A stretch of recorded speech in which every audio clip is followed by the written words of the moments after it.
পশ্চিমবাংলা এইরকম হিংসাত্মক ঘটনা পশ্চিমবাংলা কখনো দেখেনি। শুভেন্দু অধিকারী মুখ্যমন্ত্রী হওয়ার পর থেকে তার যে প্রতিশোধমূলক আচরণ, সেই প্রতিশোধমূলক আচরণ আজকের এই যে মিছিল, তাতেও পর্যন্ত তার প্রতিশোধমূলক আচরণ দেখা গেল। আপনারা জানেন যে হাইকোর্ট থেকে অর্ডার নিয়ে আমরা আজকে আমাদের যুব এবং ছাত্র উইং তারা এই মিছিল করতে গিয়েছিল এবং এই মিছিল করার সময় আজ সকাল থেকে এই অঞ্চলে এই যে গলিটাতে আপনারা দাঁড়িয়ে আছেন, এই গলিটার মধ্যে প্রায় 300 ছেলে উইদাউট হেলমেট, বিজেপির ছেলেরা 300টা ছেলে সকাল থেকে যেভাবে মোটরসাইকেল নিয়ে, বাইক নিয়ে এখানে মিছিল করেছে এবং মমতাদির উদ্দেশ্যে যে অশ্রাব্য ভাষায় গালাগাল দিয়েছে, মানে আনবিলিভেবল।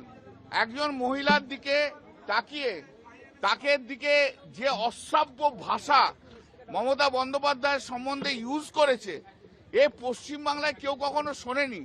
এবং এরা একদম ক্রিমিনাল, একবারে ক্রিমিনালদের মতো তারা কাজ করেছে।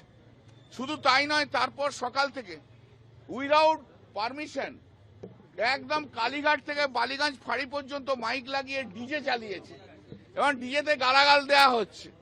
ডিজের গানগুলো যেগুলো গালাগাল দেওয়া গান চোর গান রয়েছে, সেই গানটানগুলো দেওয়া হয়েছে।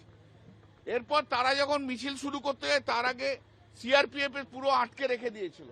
তা সত্ত্বেও তারা মিছিল করেছে, কিন্তু মিছিল করার সময় বিজেপির লোকেরা সেই মিছিলে এসে ভেতরে ঢুকে পুলিশের সামনে আমাদের ছেলে মেয়েদের মেরেছে, স্পেশালি মহিলাদের বিষয় অত্যাচার করেছে। এমন কোনো জায়গা নেই মহিলাদের যেখানে আঘাত করেনি এই বিজেপির গুন্ডারা, এবং পুলিশ সেটাকে অ্যালাউ করেছে। পুলিশ থেকে নিজেরা দাঁড়িয়ে থেকে পুলিশ সেটা অ্যালাউ করেছে। এবং আজকে যে ডেমোক্রেটিক রাইট, সেই ডেমোক্রেটিক রাইটকে পুরো ডিমলিশ করে দিয়েছে, ফুল ডিমলিশ করে দিয়েছে একদম।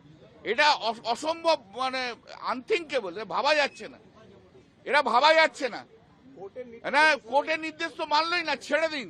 কোর্টের নির্দেশে কি ছিল মিছিলটা করার? সেই মিছিলটা তো ভালোভাবে যাতে হয়, ল অ্যান্ড অর্ডার দেখার ডিউটি তো পুলিশের, সেই ল অ্যান্ড অর্ডার দেখলোই না তো পুলিশ।